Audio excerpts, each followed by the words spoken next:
Hello beautiful friends, it's Jasmine and welcome back to another video. Thank you so much for being here today. I hope you are taking care and staying well, healthy and safe. So today's video is part 2 of the Q&A that I'm making, all about any questions you may have that you feel are awkward or embarrassing, because we are tackling these taboo topics. We are getting juicy, we are going deep, we are talking about the things that you usually wouldn't hear about. If you want to watch part 1, which I highly encourage you to, because we talk about a lot of things in there already, I'll leave a link to that in the description box down below. And today we are going to continue with your questions I asked you on Instagram, and I'm keeping this all anonymous. While you are here, I just want you to feel that you're not alone, that it's okay to talk about all of these topics, that there's nothing wrong with you, and that there's nothing to feel ashamed about when you have questions like this. What advice would you give to someone who's too insecure to have their first kiss? So firstly, you believe that you are too insecure, but why do you feel that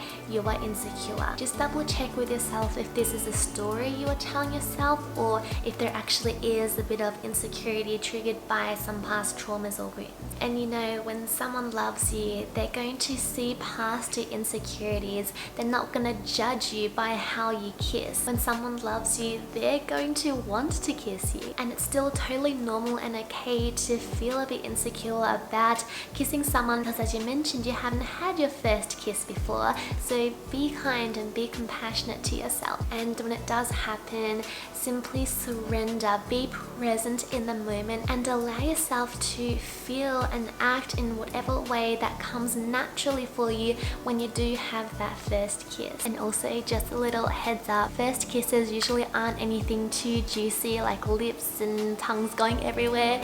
It's usually just a little peck. So yes, when it does happen, let go of control, let go of any expectations. If that person who kisses you starts judging you, I would think twice about progressing further with that person. You deserve way better than that. How to have nice boobs like yours? Mine's just saggy. Well, you know, there is nothing wrong with saggy boobs. These are just neutral descriptive words. Thank you for your compliment, but your boobs, even though I haven't seen them, but you know, all boobs are beautiful, are unique, and you don't need to compare yours to mine or anyone else's. Honestly, mine are just genetic, and sometimes I do like giving myself some massages, but I definitely got these from my mom. You're not going to be remembered by the size of your boobs, and if you'd like enhancements for you, then that's great, go ahead. I'm not judging you, and what you do with your body is completely your choice. Just don't do things that are a detriment to yourself. First, it's so important to appreciate all that you already are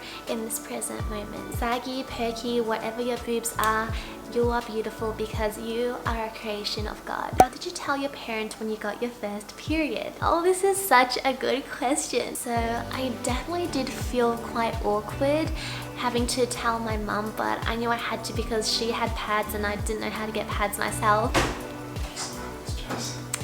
Oh, thank you. You know, I was just talking about how I told my mum I got my period. Thank you.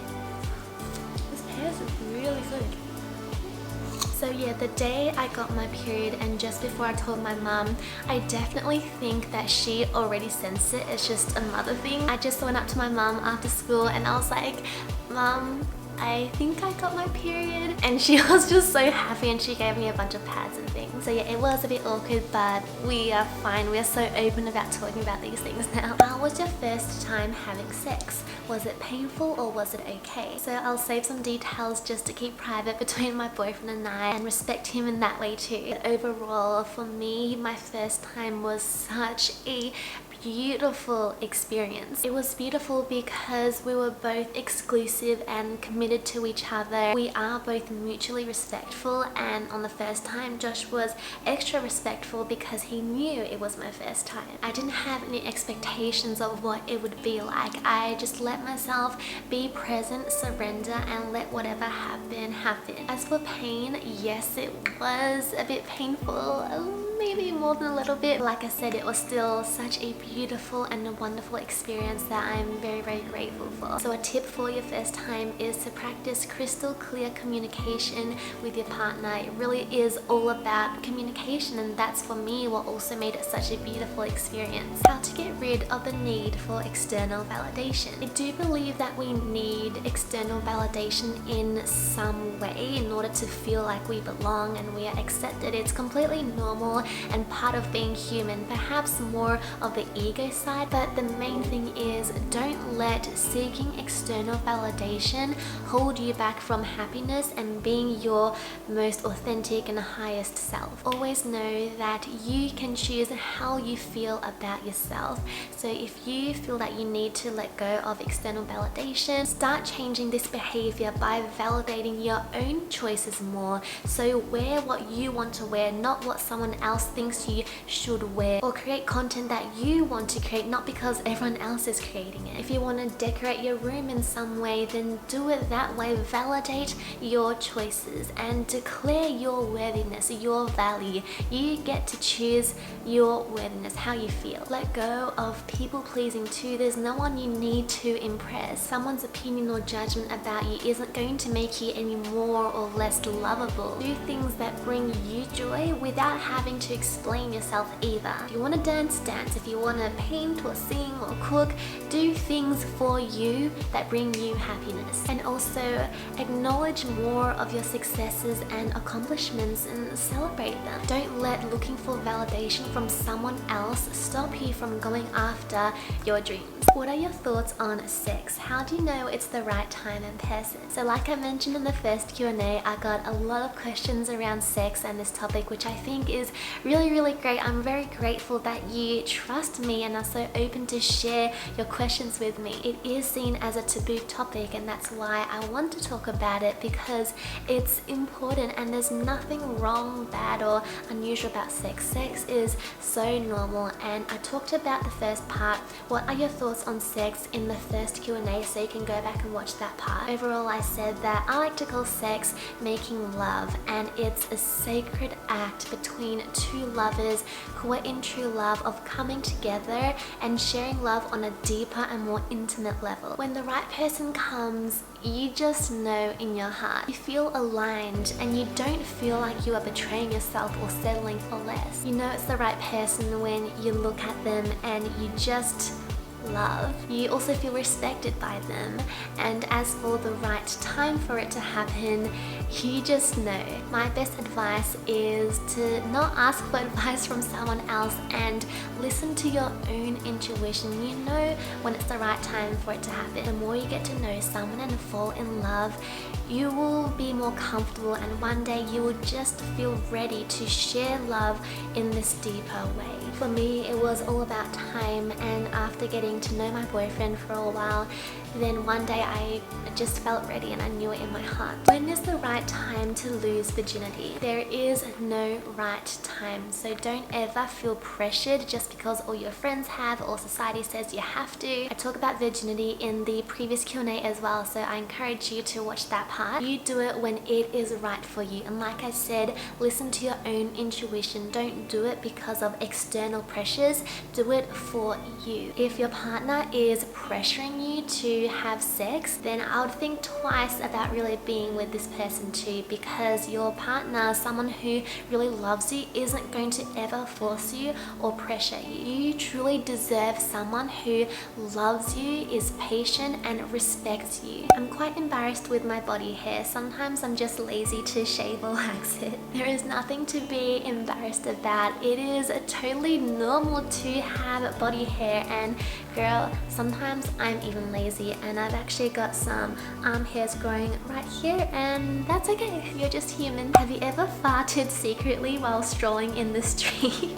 I think everyone has. What are your thoughts on sex before marriage and protected from unwanted pregnancy? So sex before marriage isn't a part of my values. It doesn't align with me, but if it does for you, then there is no judgment and you are completely respected. You are allowed to have your own values and live in whichever way that you wish to live. Sex is something that happens between two people, so as long as you and your partner both agree on this value, then that's what's most important. You don't need other approval or validation. For me personally, I want to experience this kind of love on this deep, intimate level, whether I'm married or not, as long as it's with someone that I love, we're committed and exclusive. As for protection, I do believe it is super important and to be educated and informed about it. As for using condoms, that is simply a decision that you and your partner need to mutually make and agree on. How do you get comfortable with a first boyfriend? If your boyfriend truly adores you just for being you and he respects you and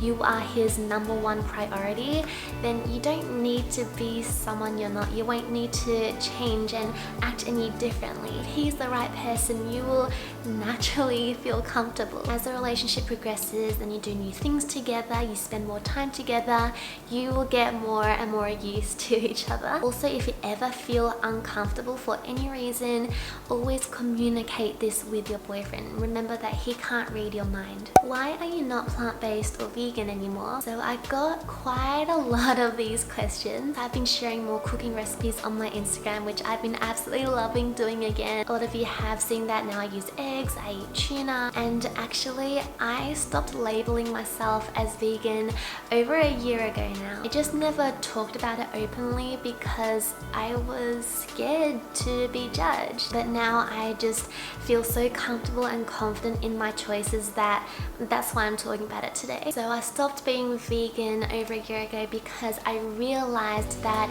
this label wasn't helping me at all in my eating disorder recovery. If you didn't know, I actually talked about this in my recent podcast episode, that I've been through orthorexia and anorexia and binge eating, and I was very, very restrictive. And to be completely honest, as much as I chose to be vegan for health reasons, I did it more so as a way to hide my eating disorder and find excuses to restrict even more food. So at the start of last year, I was already into my eating disorder healing journey, and my body just started to crave eggs. Like every day I just want to eat an egg, whether it's boiled or scrambled, and I finally came to the realization that I don't have to be vegan or plant-based to be a spiritual, loving, kind person. Food we eat doesn't define the kind of person or character we are. Listened to my body and my intuition, and I started eating eggs. And after that, I started eating fish again because I craved that. Now I just don't have any label with the kind of food I eat. I simply eat foods that are wholesome, nourishing, and I know are good for my body. And we are also unique in this way. There's no one definition of health. So letting go of the vegan label was such a huge moment for me and very important because of how restrictive I used to be. And now that I had let go of this label, I just felt this sense of freedom. My life no longer revolved around food anymore, which it did for so many years. And another reason is because when I went solo traveling for a few months last year, it can actually be very challenging to be vegan or completely plant-based and travel. So it really was for my overall physical, mental health and well-being. And I have no judgment towards anyone, whether you say you're a vegan or vegetarian, anything like that. You are all welcome in this space. I'm not going to judge. You don't need to judge others for their eating choices because it's their body, not our body, as long as you focus on your own health. Is it important to have a sexual connection with your partner? When it comes to a romantic relationship, what makes it different from a friendship is the sexual connection. Wait. Oh, you made food? Thank you. Oh, I'm recording now. Look at this. Thank you. Boyfriend goals. All this gender stereotype, men can be in the kitchen. Master Chef. This is going to be the fuel to deliver that value, Jeff. Oh, smells great.